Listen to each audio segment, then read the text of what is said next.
मेरा नाम आस्था है। जिंदगी में जो कुछ मेरे हिस्से में आया वो शायद किसी सपने जैसा नहीं बल्कि एक इतिहास था जो बचपन से ही शुरू हो गया था। मुझे याद है मैं बहुत छोटी थी, शायद 3 या 4 साल की। माँ की गोद में बैठकर उनके दुपट्टे से खेलना, उनकी खुशबू, उनका एहसास, सब कुछ अभी भी मेरे मन में बसा है। लेकिन बस वो यादें हैं। माँ की मौत मेरी जिंदगी का पहला सदमा था जो ना मुझे समझ में आया, ना कोई मुझे समझा सका। वो चली गई हमेशा के लिए। मैं कुछ भी नहीं समझी। बस उनके जाने के बाद घर में एक अजीब सी खामोशी छा गई थी। पापा के चेहरे पर कुछ ऐसा था जैसे कोई अंदर से टूट गया हो। पापा ने माँ के बाद दूसरी शादी नहीं की।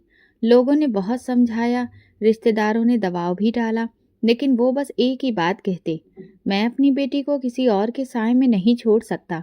वो खुद ही हमारे लिए माँ भी बने और बाप भी। मेरा एक भाई था। मुझे कुछ साल बाद समझ में आया कि हम दोनों की दोस्ती, प्यार, सब कुछ बेमिसाल था। वो मेरा दोस्त भी था, मेरा रखवाला भी। हम एक दूसरे के बगैर खाना भी नहीं खाते थे।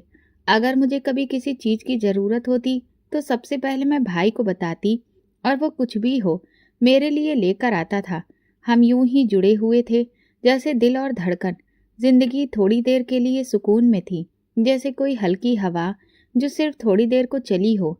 मगर जैसे जैसे वक्त गुजरा सब कुछ बदलता गया। भाई बड़ा हुआ तो उसे रूबी पसंद आ गई। रूबी हमारे मोहल्ले में रहती थी। खूबसूरत थी लेकिन बातों में कड़वाहट, चालाकियों में माहिर। मोहल्ले वाले अक्सर उसका जिक्र करते तो चुप हो जाते, जैसे कुछ छिपा रहे हों। पापा को जब पता चला कि भाई उससे शादी करना चाहता है तो वो बहुत नाराज हुए। मैं रूबी से शादी करना चाहता हूँ, अगर आप नहीं मानेंगे तो मैं खुद फैसला कर लूंगा। ये सुनकर पापा की आंखों में दुख साफ नजर आ रहा था। वो शख्स जो पूरी जिंदगी हमारे लिए जीता रहा अब खुद को बेबस महसूस कर रहा था। भाई अपनी जिद पर कायम रहा। पापा ने कई बार समझाया, रोका, धमकाया भी, लेकिन भाई ने उनकी हर बात को रद्द कर दिया। एक रात पापा मेरे कमरे में आए, काफी देर तक खामोश बैठे रहे, फिर बोले, आस्था, कभी कभी हम औलाद के लिए वो फैसले करते हैं जो हमारे दिल को जख्मी करते हैं, भले ही हमें ये उम्मीद होती है कि शायद वो खुश रहें। मैंने पूछा, क्या भाई की शादी रूबी से करने जा रहे हैं? उन्होंने सिर्फ सिर हिलाया। मैं कुछ भी नहीं कह सकी। कुछ दिनों के बाद रूबी हमारे घर की बहू बनकर आ गई। मैं भाई की आंखों में खुशी देख रही थी। वो मुस्कुरा रहा था जैसे वो सब कुछ पा गया हो जो वो चाहता था। लेकिन पापा की आंखों में वो रोशनी नहीं थी, जैसे किसी ने जलता दिया बुझा दिया हो। रूबी के आने के बाद सब कुछ बदलने लगा। मगर ये दूसरी कहानी है। उस वक्त इतना जानती थी कि पापा ने अपनी तकलीफें छुपाकर भाई की खुशी के आगे सिर झुका लिया था, और हम सब ने एक ऐसा मोड़ ले लिया जहां से वापसी बहुत मुश्किल थी।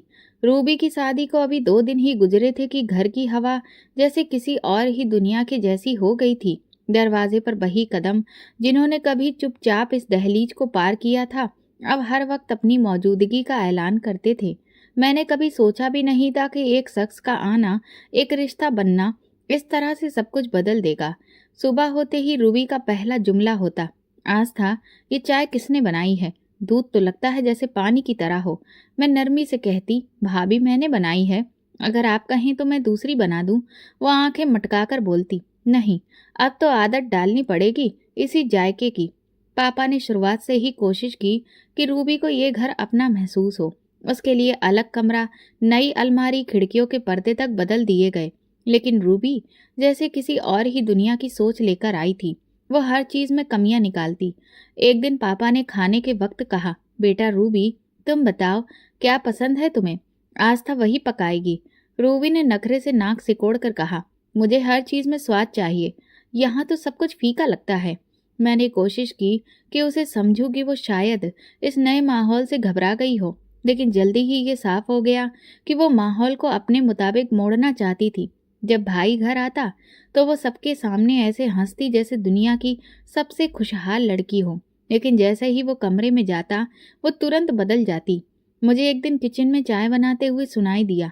वो फोन पर अपनी सहेली से कह रही थी, यार ससुर जी तो बहुत सीधे हैं, लेकिन आस्था, इससे किसी भी तरह से जान छुड़ानी पड़ेगी, हर वक्त आंखों के सामने है।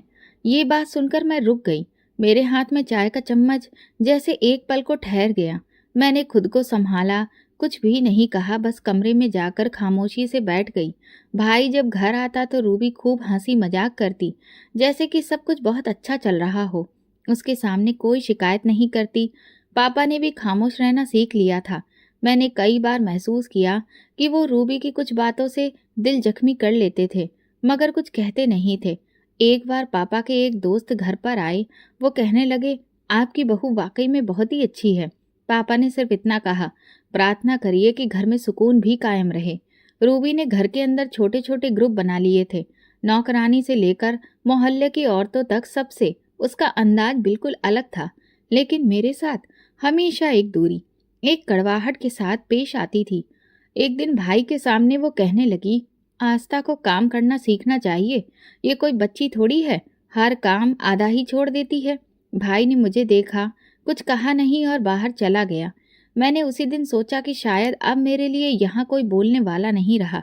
ये सब कुछ शायद एक ऐसा तूफान था जो धीरे धीरे सबको अपने लपेटे में ले रहा था। और शायद ये तो अभी बस शुरुआत थी। भाई की शादी के कुछ महीने बाद पापा ने एक दिन मुझसे कहा, आस्था, अब तुम भी अपने घर की हो जाओ। मेरी ख्वाहिश है कि मैं तुम्हें अपने हाथों से विदा कर दूं। मैंने उनकी आंखों में वो रोशनी देखी जो कुछ अरसे से बिल्कुल खो चुकी थी। मैंने सिर झुकाकर कहा, ठीक है पापा, जैसा आप सही समझें।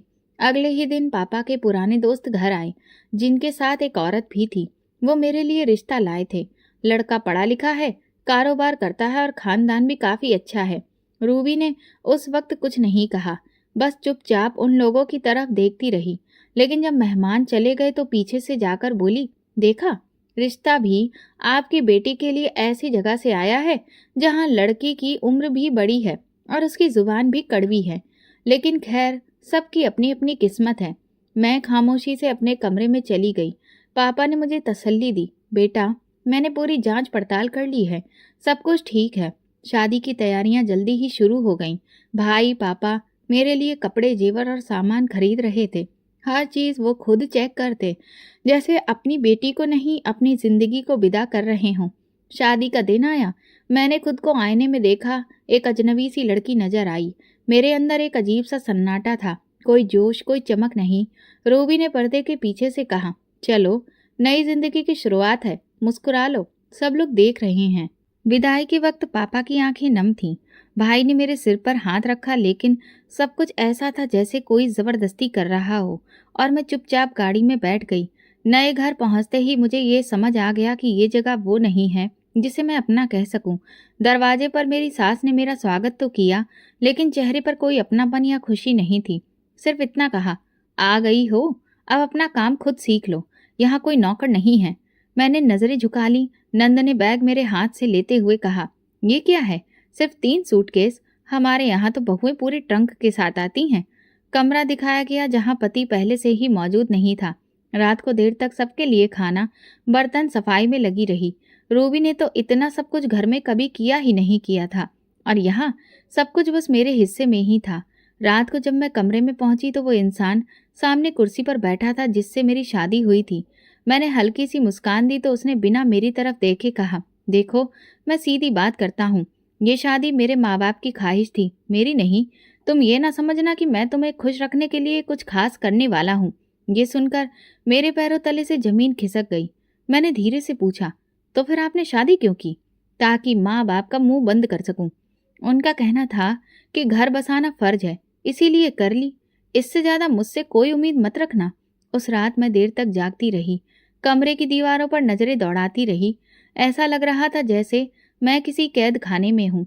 अगले दिन सुबह सारे काम मेरी जिम्मेदारी पर लगा दिए गए। सास ने कहा, यहाँ कोई काम चोरी बर्दाश्त नहीं की जाएगी। जो भी हो, बहू हो या काम वाली, काम सबको करना होता है।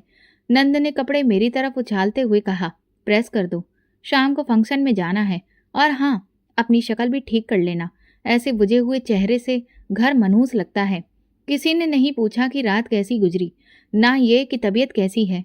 सब बस आदेश देते थे। पति सुबह काम पर जाता, रात को देर से आता, और आता भी तो बस मोबाइल में बिजी रहता या फिर किसी दोस्त से बातों में मगन रहता। एक रात मैंने पूछा, खाने में क्या लाऊं?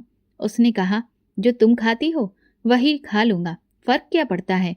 मैंने हिम्मत करके पूछा, आप मुझसे खुश हैं? उसने हंसते हुए कहा, खुशी? मैं तो अब तक समझ ही नहीं पाया कि तुम हो कौन। मेरे लिए बस एक मजबूरी हो। ये जुमला मेरे अंदर कहीं गहराई तक बैठ गया। वो रोज मुझे ये याद दिलाता कि मैं उसकी पसंद नहीं हूँ, लेकिन मैं हर दिन ये सोचकर गुजार देती थी कि शायद कल कुछ बदल जाए, शायद उसका रवैया नरम हो जाए, शायद बातों में थोड़ा अपनापन आ जाए। लेकिन हर सुबह पहले से ज्यादा खालीपन लाती और हर रात पहले से ज्यादा थकी हुई होती। ना कोई बात करने वाला, ना कोई हाल पूछने वाला। मैं उसके लिए घर में सिर्फ एक जिम्मेदारी थी, एक साया जो बस गुजर रहा था। किस्मत ने पहली बार मेरे दरवाजे पर दस्तक दी थी, लेकिन इस बार वो मेहमान बनकर नहीं, फैसला सुनाकर आई थी। शादी के कुछ दिन बाद ही मुझे अंदाजा हो गया था कि ये रिश्ता किसी दीवार के जैसा है, जिसे मैं रोज अपने शब्दों से, अपने अमल से नरम रखने की कोशिश करती, लेकिन वो हर दिन और ज्यादा कठोर होती जाती। पति सुबह सवेरे उठकर खामोशी से तैयार हो जाता, कभी कभी नाश्ता करता और अक्सर बिना कुछ कहे ही निकल जाता। मैं रोज उसके कपड़े प्रेस करके रखती, जूते साफ करके दरवाजे के पास रखती, लेकिन वो बिना नजर डाले चला जाता। शाम को वापसी कभी 9 बजे, कभी 10 बजे, कभी उससे भी बाद में। पूछने पर कहता काम बढ़ गया है, शहर में आजकल भीड़ बहुत है। कई बार मैंने दरवाजे पर खड़े होकर इंतजार किया। आवाज सुनी तो तेज कदमों से किचन की तरफ जाती, चाय गरम गरम करती, लेकिन वो आते ही कमरे में बंद हो जाता। एक रात मैंने दरवाजा खटखटाया और धीरे से कहा, चाय ले आऊं? अंदर से आवाज आई, अब क्या फायदा, सोना है मुझे। एक दिन उसकी जेब से कागज गिरा। मैंने झुककर उठाया तो देखा एक कैफे की रसीद थी, 2 लोगों की, वक्त शाम 7 बजे। उसी दिन उसने कहा था, काम बहुत था, देर हो गई। मैंने कुछ नहीं कहा, बस वो रसीद छत की तरफ उड़ती हुई हवा के सुपुर्द कर दी। सास रोज एक नया ताना देती, शादी करके तुमने कौन सा नया तीर मार लिया, पति तो तुम्हें अपने मुंह भी नहीं लगाता। नंद रोज कपड़े, मोबाइल और दोस्तों में लगी रहती। मेरे लिए दिन सिर्फ काम, खामोशी और सवालों में गुजरते। एक रात मैंने पति का मोबाइल उठाया, चार्जिंग पर लगाना था। स्क्रीन पर किसी नेहा का मैसेज आया, कल का दिन बहुत अच्छा गुजरा, तुम जैसे इंसान बहुत ही कम मिलते हैं। मेरी उंगलियां बिल्कुल जम सी गई थीं। मोबाइल भी वहीं रख दिया और खुद किचन में चली गई। अगले दिन नाश्ते में पराठे बनाए, सब्जी गरम की और चुपचाप टेबल पर रख दी। वो आया, निवाला बनाया और कहा, इसमें नमक कम है। पहले माँ के हाथ का खाना कुछ और ही होता था। मैंने सिर्फ इतना कहा, आगे से ख्याल रखूंगी। कई दिन बाद उसे हल्का बुखार हुआ। मैं सारी रात उसके पास बैठी रही, ठंडी पट्टियां रखती रही। सुबह उसने आंख खोली, मुझे देखा, फिर दूसरी तरफ मुंह मोड़कर कहा, दवाई वक्त पर दे देना। एक पल को लगा कि शायद आज शुक्रिया सुनने को मिलेगा, लेकिन कुछ नहीं बदला। 2 महीने इसी तरह गुजर गए। दिन रात मौसम सब बदलते रहे, मगर वो रिश्ता वहीं का वहीं रहा। मैं जब भी कोई बात करने की कोशिश करती तो वो या तो फोन में बिजी होता या फिर थकावट का बहाना बनाकर सोने के लिए मुंह मोड़ लेता। कुछ महीने बाद मुझे तबीयत में अजीब सा बदलाव महसूस हुआ। डॉक्टर से चेकअप करवाया तो खबर मिली कि मैं माँ बनने वाली हूँ। जब उसे बताया तो उसने सिर्फ सिर हिलाया, न खुशी न हैरत, कुछ भी नहीं। बस इतना कहा, अच्छा है, माँ को खुशी होगी। सास ने जरूर खुशी जाहिर की, लेकिन साथ में ही बोली, ध्यान रखना कोई बहाना नहीं बन जाए काम ना करने का। प्रेगनेंसी के दौरान भी मेरा वही रूटीन जारी रहा। नाश्ता बनाना, खाना, सफाई, कपड़े, बर्तन, सब कुछ मेरी ही जिम्मेदारी रही। एक बार जहरीली बू से मेरी तबीयत बहुत खराब हो गई। मैं जमीन पर बैठ गई। नंद आई और बोली, अभी से नखरे शुरू हो गए, अजीब लोग हैं। मेरा दिल किया कि मैं चिल्लाकर किसी को बताऊं, लेकिन मेरे पास सुनने वाला कोई नहीं था। मैं सिर्फ खुद से कहती थी, चुप रहो, सब्र करो, शायद माँ बनने के बाद सब कुछ बदल जाए। फिर महीने गुजरते गए। मैं हर धड़कन के साथ भगवान से प्रार्थना करती रही कि ये बच्चा मेरे रिश्ते में कोई खुशी लेकर आए। फिर वो दिन आया जब मैंने एक बेटे को जन्म दिया। अस्पताल में सिर्फ एक सास थी, पति शहर में था व्यस्त। बेटे को देखकर मेरी आंखों में पहली बार रोशनी सी आई। उसकी छोटी सी उंगली मेरे हाथ को पकड़ते हुए जैसे कह रही थी, मैं हूँ, अब तुम अकेली नहीं हो। शाम को वो आया, बेटे को देखा और कहा, नाम सोच लिया है? मैंने कहा, आप बता दीजिए। वो बोला, अपूर्व, मेरे दोस्त का नाम है, वही रख लो। फिर वो मोबाइल पर कॉल करने लगा, जैसे अभी भी किसी और ही दुनिया में है। मैंने बेटे को सीने से लगा लिया। अब मैं किसी के लिए बोझ नहीं थी, मैं माँ थी और यही मेरा पहला और आखिरी सहारा था। बेटे की पैदाइश के बाद मैंने खुद को संभाल लिया था। अब मेरी जिंदगी का वो छोटा सा वजूद था जो हर वक्त मेरी गोद में रहता, मेरी आंखों में झांकता और शायद मुझे वो सब भूल जाने पर मजबूर करता जो मैं सह चुकी थी।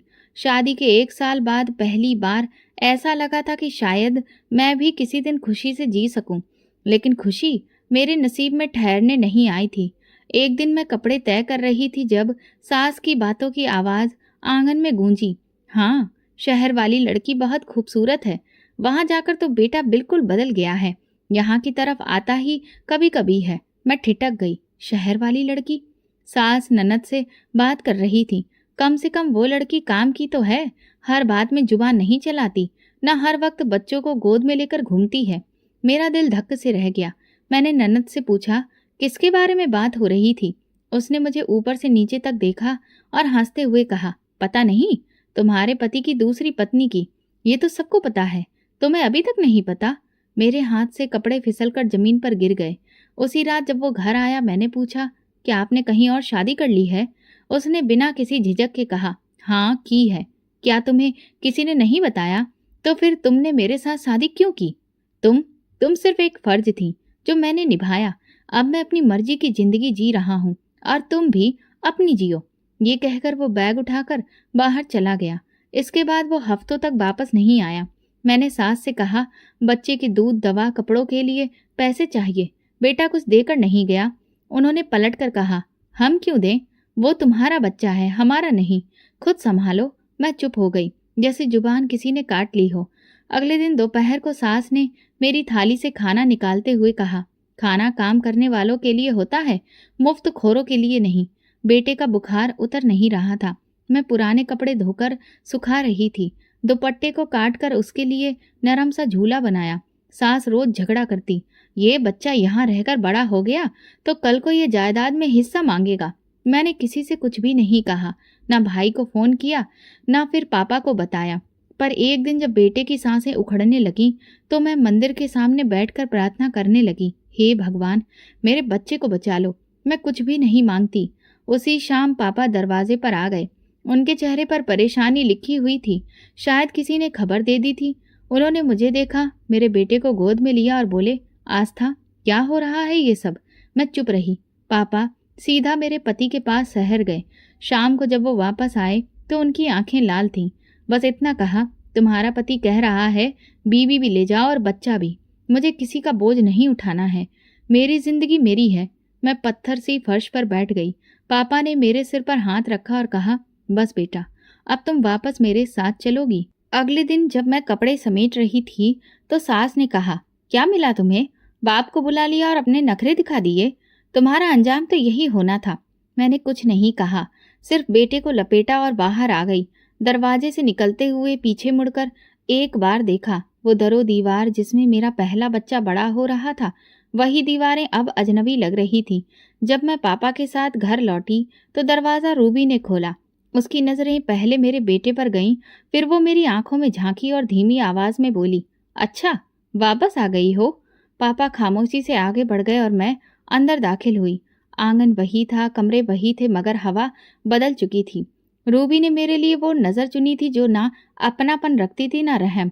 पहली रात ही वो बोली, यहाँ कोई मेहमान खाना नहीं है, जो आई हो तो काम में हाथ बटाना होगा।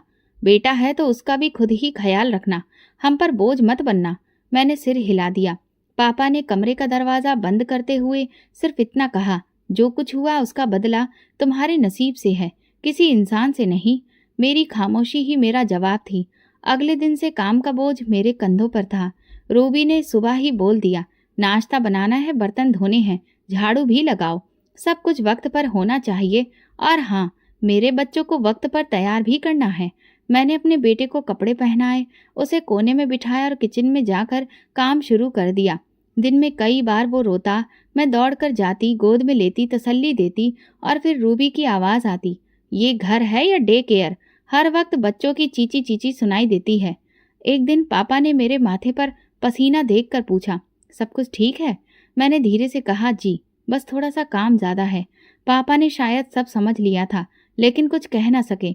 2 हफ्ते बाद एक रात पापा को सीने में दर्द हुआ। मैंने भाई को फ़ोन किया, वो काम पर था। रूबी ने कहा, ये तो रोज के बहाने हैं, कुछ भी नहीं होता। लेकिन अब की बार कुछ हो गया। मैंने पापा को पानी दिया। उनकी आंखों में एक अजीब सी वीरानी थी। उन्होंने मेरा हाथ थामा और बस इतना कहा, बेटी माफ करना। मैं उनके हाथ से अपना हाथ छुड़ाकर बाहर की तरफ दौड़ी कि किसी को बुलाऊं। लेकिन जब वापस आई तो पापा की सांसें बंद हो चुकी थीं। घर में सन्नाटा पसर गया। रूबी ने मुझे कमरे से बाहर निकाल दिया और साफ शब्दों में बोला, अब ये तुम्हारा घर नहीं रहा। अगर भाई से कुछ भी कहा तो याद रखना, तुम्हें और तुम्हारे बच्चे को सड़क पर छोड़ दूंगी। पापा की मौत के बाद मेरा दुख सिर्फ जाति नहीं रहा, अब मेरा वजूद भी सबको नागवार लगने लगा था। भाई वापस आया, अंतिम संस्कार हुआ और फिर दोबारा काम पर चला गया।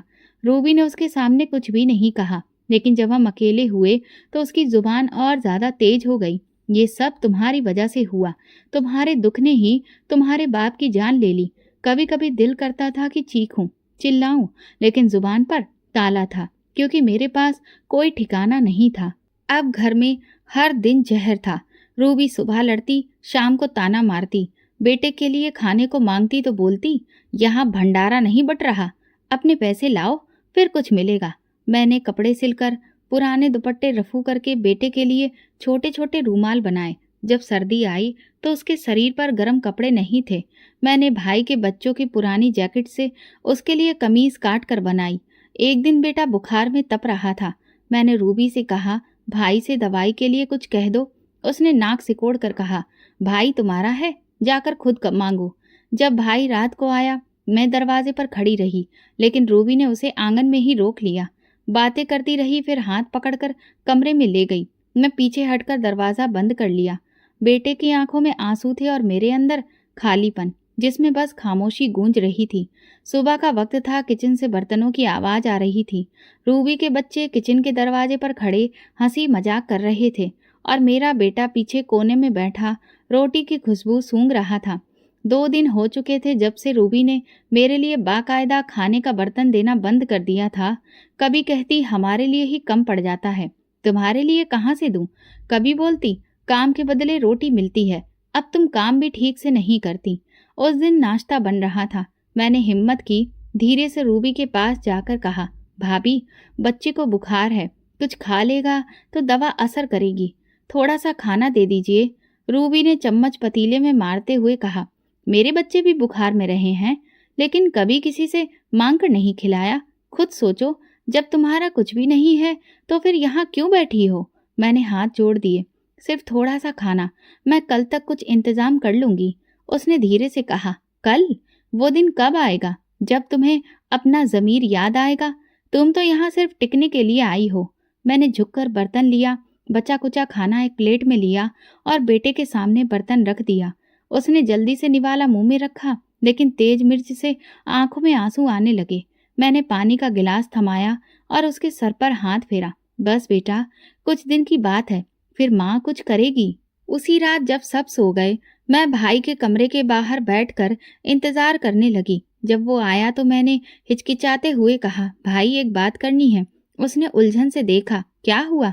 मैं कोई नौकरी करना चाहती हूँ, छोटा मोटा सिलाई का काम या किसी के घर का काम। उसने एक लम्हे को मुझे देखा, फिर कहने लगा, रूबी क्या कहेगी, लोग क्या बोलेंगे। इतने में रूबी आ गई। उसने बात सुन ली थी। नौकरी?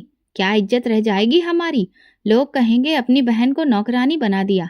और फिर ऐसी औरतें जब बाहर जाती हैं तो और बहुत कुछ करके आती हैं।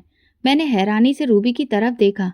मैं सिर्फ रोटी के लिए बाहर निकलना चाहती हूँ। वो आगे बढ़ी, रोटी चाहिए तो घर के काम करो, जुबान मत चलाओ, अपने भाई को बदनाम मत करो। भाई ने आंखें चुरा ली। अगर कोई चीज चाहिए हो तो मुझे बता देना। अगले दिन नाश्ते के समय कोई बात नहीं हुई। मैंने आंगन में झाड़ू देते हुए भाई के बच्चों को स्कूल जाते देखा। उनके लंच बॉक्स चमक रहे थे। पीछे मेरा बेटा टूटी हुई चप्पल में मिट्टी से खेल रहा था। दोपहर को जब बच्चे स्कूल से वापस आए, उनकी प्लेटों से बचा हुआ खाना मैंने चुपके से इकट्ठा किया। कुछ सब्जी, 2 रोटी के टुकड़े बेटे को ले जाकर चोरी से कमरे में बिठाया और निवाला उसके मुंह में रखा।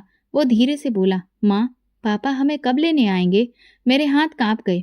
मैंने उसके बाल सहलाते हुए कहा, नहीं बेटा, हमें खुद ही कुछ बनना होगा। उसी दिन शाम को भाई ने मुझे 200 रुपए दिए, ये रख लो।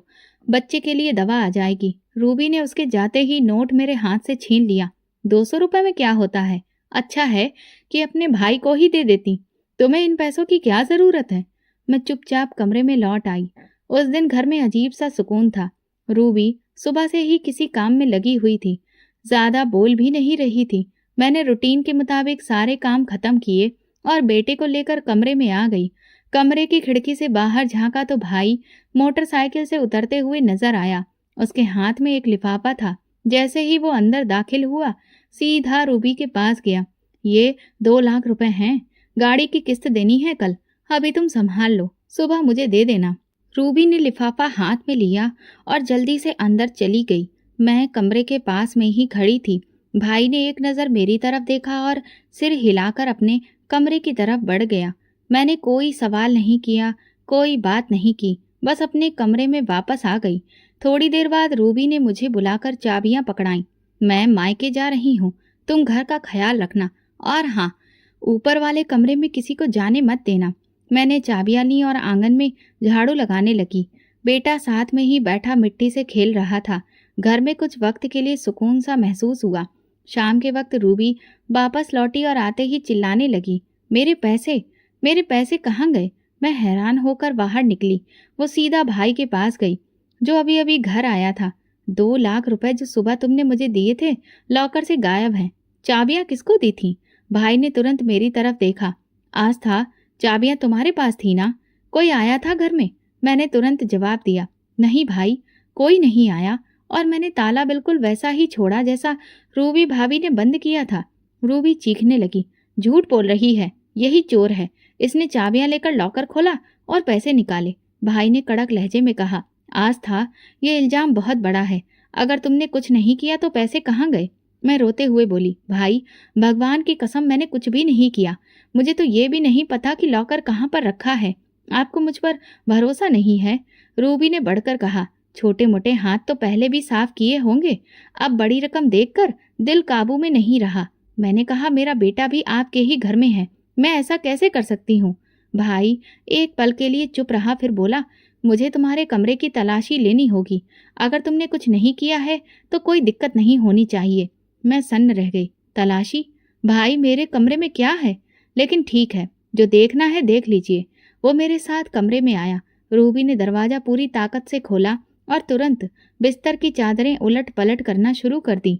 मेरी पुरानी शॉल, बेटे के कपड़े, सब चीजें एक एक करके बाहर निकाली गईं। फिर भाई ने बेटे का बिस्तर उठाया, जिसके नीचे पुरानी दरी बिछी थी। अचानक एक लिफाफा दिखाई दिया, वही लिफाफा जिस पर बैंक की मोहर बनी हुई थी। भाई ने वो लिफाफा उठाया, खोला, अंदर वही 2 लाख रुपए थे।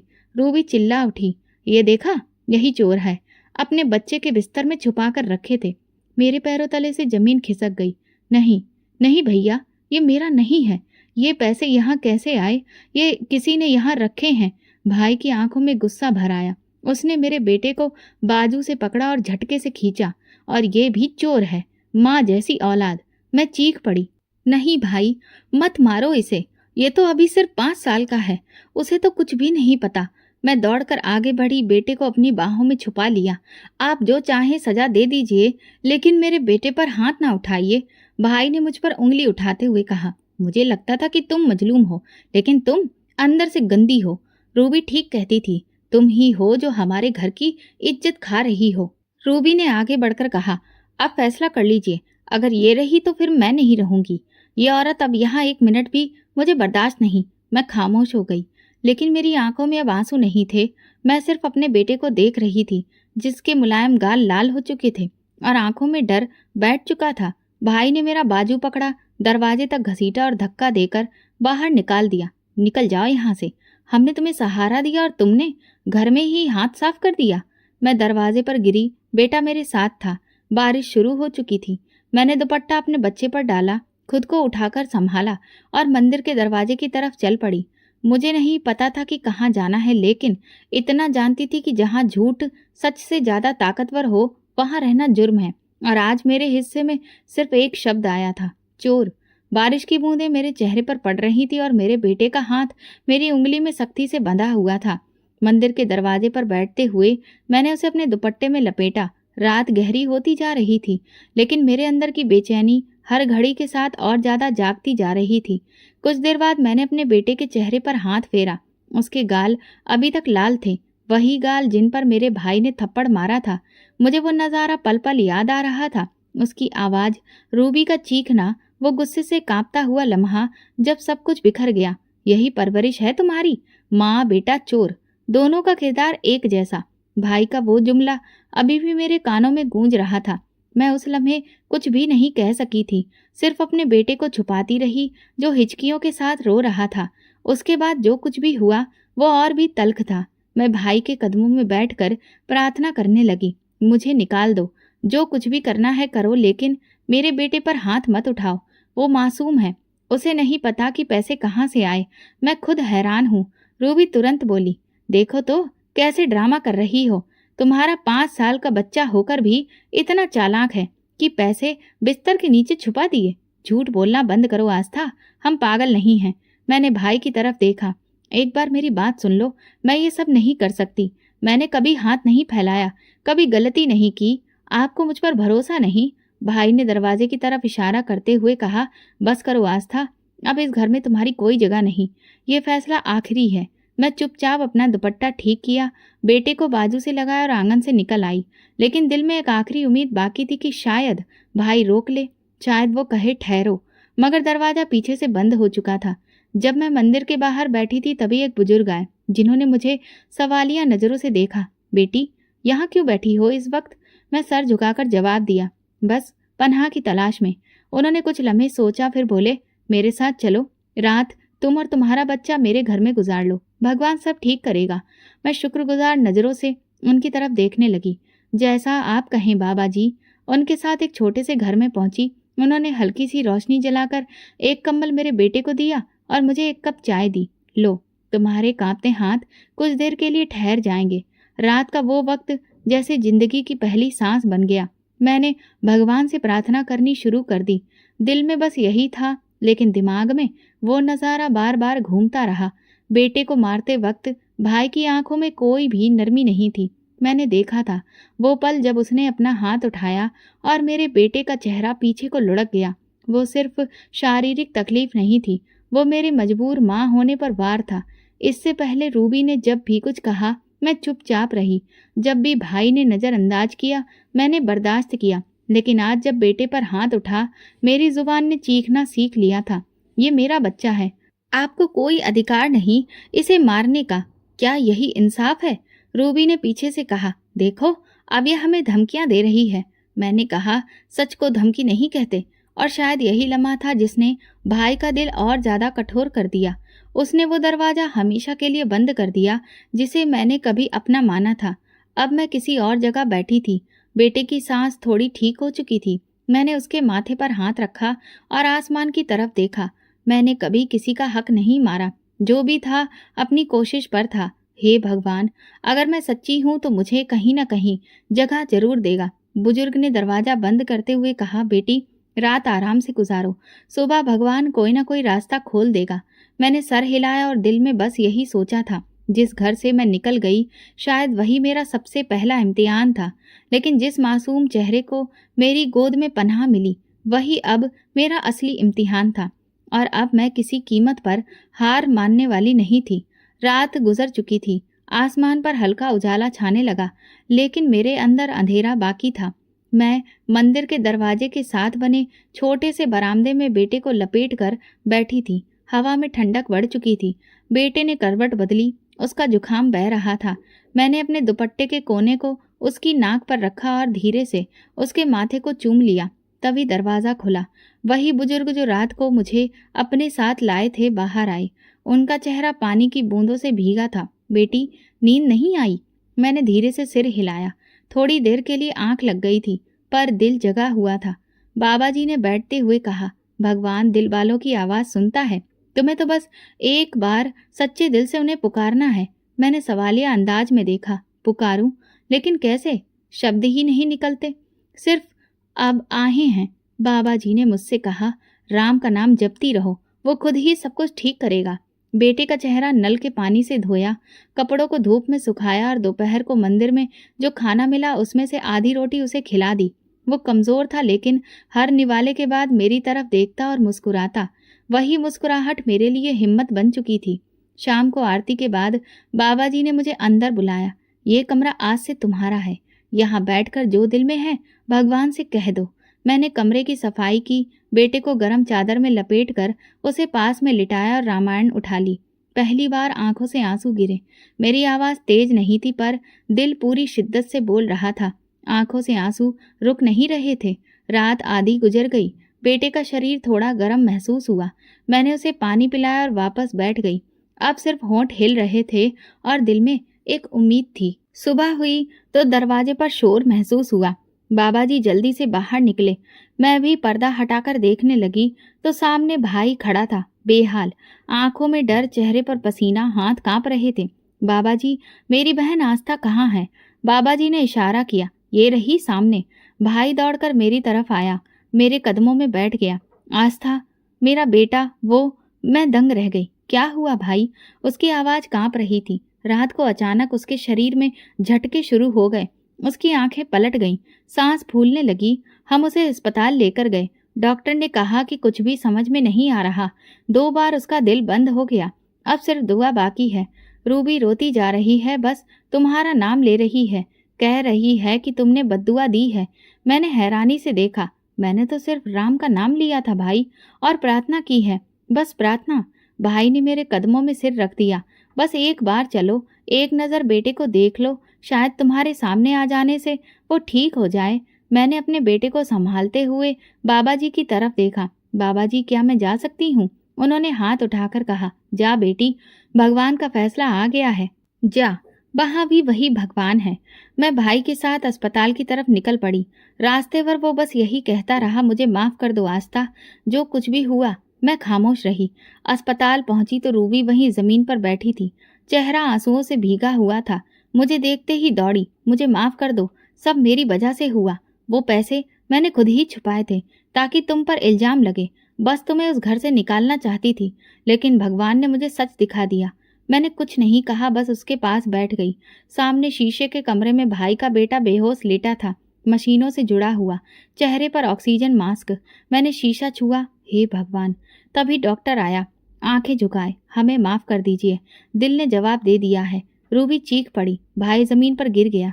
मैंने शीशे के पार देखा और दिल में कुछ अजीब सा महसूस हुआ।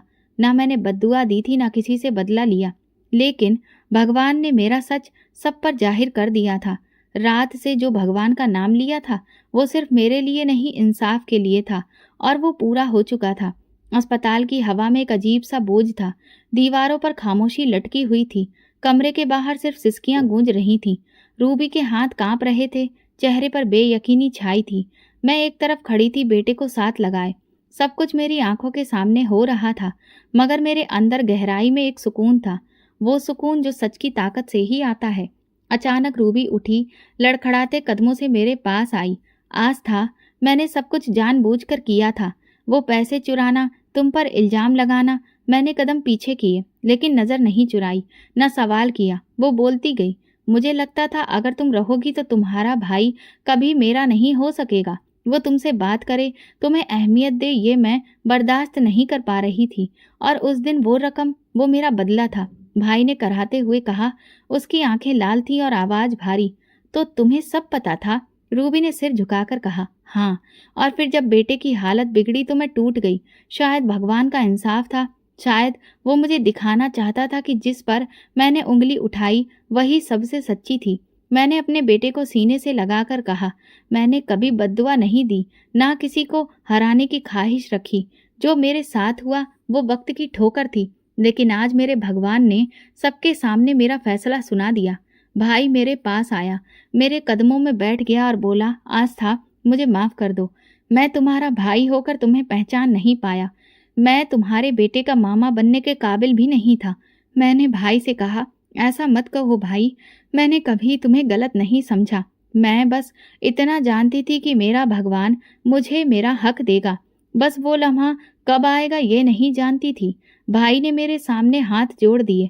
वापस चलो, मुझे अपना भाई मान लो। जो कुछ तुमने सहा है वो कोई बहन सहती तो शायद मर जाती। तुम्हारा सब्र ही तुम्हारी जीत है। मैं खामोश रही, फिर धीरे से कहा, वापस? लेकिन कहाँ? जिस घर से मुझे चोर कहकर निकाल दिया गया, जिस दहलीज पर मेरा बेटा बेगुनाह होकर भी पीटा गया, जिस दरवाजे के बाहर मुझे बारिश में बैठना पड़ा। भाई की आंखों से आंसू फिर बहने लगे। तो मैं क्या करूं? कैसे खुद को सजा दूं? सजा तुम्हें भगवान ने दे दी है और शायद माफी भी दे देगा। अचानक से रूबी की हालत बहुत बिगड़ने लगी। वो पागलों जैसा व्यवहार करने लगी। हमने तुरंत ही डॉक्टर से उसका चेकअप करवाने को कहा। शाम को जब डॉक्टर ने हमें कैबिन में बुलाया तो देखा कि रूबी बेहाल पड़ी थी। वो जैसे किसी शून्य में देख रही थी। डॉक्टर ने कहा कि ये शॉक की हालत में है, बोलती नहीं है, बस कहीं खोई हुई हैं। भाई उसके पास जाकर उसका हाथ पकड़कर बोला, रूबी मैं हूँ, तुम्हारा पति, सुनो, कुछ तो बोलो। रूबी ने उसकी तरफ देखा और धीरे से कहा, मैंने सबको सब कुछ दिया, वो प्यार, वो बच्चा, सब कुछ, सब झूठ था। अब मैं कुछ नहीं हूँ। फिर वो उठकर दीवार की तरफ देखने लगी और धीरे धीरे हंसने लगी, ऐसी हंसी जो चीख से भी ज्यादा खौफनाक थी। भाई घबराकर पीछे हट गया। डॉक्टर तुरंत अंदर आए और कहने लगे, ये हालत हो सकता है वक्त के साथ ठीक हो जाए या फिर कभी ना हो, कुछ कहना मुश्किल है। भाई मेरे पास आकर बैठ गया। उसकी आवाज़ दब चुकी थी। आस्था, अगर तुम आज नहीं होती तो शायद मैं खुद को ही मिटा देता। तुमने मुझे बचा लिया, अपने सब्र, अपनी सच्चाई से। इसके बाद दिन गुजरते गए। रूबी को मानसिक चिकित्सालय में भर्ती करा दिया गया। उसी दिन के बाद से भाई ने फैसला कर लिया मेरे बेटे को अपना बेटा बनाने का। उसने स्कूल में मेरे बेटे का एडमिशन करवाया, यूनिफॉर्म, बैग, कॉपियाँ, किताबें सब दिलवाईं और फिर एक दिन खुद मेरे पास आकर बोला, आस्था, अब तुम सिर्फ माँ नहीं हो, तुम अपने बेटे को वो मुकाम दोगी जो वो कभी नहीं पा सका। हर दिन, हर महीने हालात बेहतर होते गए। क्या मैंने भाई के घर में रहना कबूल नहीं किया था?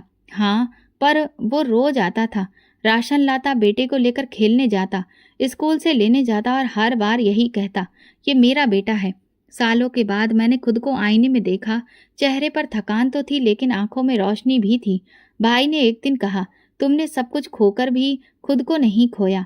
तुम वही आस्था हो जिस पर हमें नाज था। अब ना तो रूबी की साजिशें बाकी थी, ना भाई का शक, ना कोई इल्जाम, ना कोई ताना। अब सिर्फ एक नई शुरुआत थी, एक जिंदगी जो मेरे सब्र से लिखी गई थी, एक सच जो मेरे भगवान की वजह से बुलंद हुआ, और एक बेटा जो मेरी हार नहीं, मेरी सबसे बड़ी जीत बन चुका था। एक दिन मैं मंदिर में प्रसाद चढ़ाने गई, तभी अचानक किसी के रोने की आवाज कानों में पड़ी। ये सचमुच किसी के रोने की ही आवाज थी। न जाने क्या हुआ कि मेरे कदम खुद ब खुद उसकी तरफ खिंचे चले गए। जब मैंने उसके कंधे पर हाथ रखा और उसने सिर उठाया तो मैं दंग रह गई, क्योंकि वो और कोई नहीं, मेरा पति था। उसकी हालत बिगड़ी हुई लग रही थी, सूखा चेहरा, लाल आंखें, बिखरे हुए बाल। मैंने उसे देखा ही था कि तुरंत अपने कदम पीछे किए और मुड़ने लगी, लेकिन उसने मुझे रोक लिया। मेरे साथ मेरा बेटा था। वो बोला, ये मेरा बेटा है ना? और अचानक उसे गले लगाने लगा। मैंने अपूर्व को पीछे खींच लिया और कहा, नहीं, ये तुम्हारा बेटा नहीं, ये सिर्फ मेरा बेटा है। वो हाथ जोड़कर माफी मांगने लगा। मुझे माफ कर दो आस्था, मैंने तुम्हारे साथ जो किया उसी की सजा आज मैं भुगत रहा हूँ। मैंने तुम्हारे साथ धोखा किया था और अब मैं खुद एक धोखे के साथ जी रहा हूँ। मैंने कहा, क्यों? तुम तो वही जिंदगी जी रहे थे ना जो तुम जीना चाहते थे, अब रोना किस बात का है? वो बोला, किसी की जिंदगी बर्बाद करके भला कौन चैन से जी पाया है? ये बात मुझे बहुत देर से समझ आई। मैंने तुम्हें छोड़कर जिस शहर की लड़की से शादी की वो बहुत बड़ी धोखेबाज निकली, एक नंबर की लालची। जब उसका मुझसे मन भर गया तो उसने अपने बॉस को फंसा लिया, लेकिन मुझे भी नहीं छोड़ा। धोखे से मेरी सारी प्रॉपर्टी अपने नाम पर करवा ली और मेरी माँ बहनों को फुल टाइम नौकरानी बना लिया। जब मैंने विरोध किया तो उसने धमकी दी कि मेरे खिलाफ बोलोगे तो झूठा महिला उत्पीड़न का केस लगाकर जेल भिजवा दूंगी। तुम्हारी माँ बहनों के पास तो इतना पैसा भी नहीं कि वकील कर सकें। ये सब सुनकर हमारी हिम्मत ही टूट गई। माँ ने कहा, बेटा, सब कुछ तो खो चुकी हूँ, तुझे नहीं खोना चाहती, तू ही मेरा आखिरी सहारा है। पर वो इतनी जालिम निकली कि उसने मेरी माँ बहनों से दिन रात काम कराकर उनकी हालत खराब कर दी। वो मेरी आंखों के सामने ही तैयार होकर अपने बॉस के साथ घूमने निकल जाती और मैं बस तमाशा देखता रहता। मैंने जो बोया वही काट रहा हूँ। इंसान अपने कर्मों की सजा इसी जन्म में भुगतता है। आज मैं बे औलाद हूँ क्योंकि मैंने ही अपनी पहली औलाद की कदर नहीं की। वो गिड़गिड़ाकर बोला, सिर्फ एक बार मुझे अपने बेटे को गले लगा लेने दो।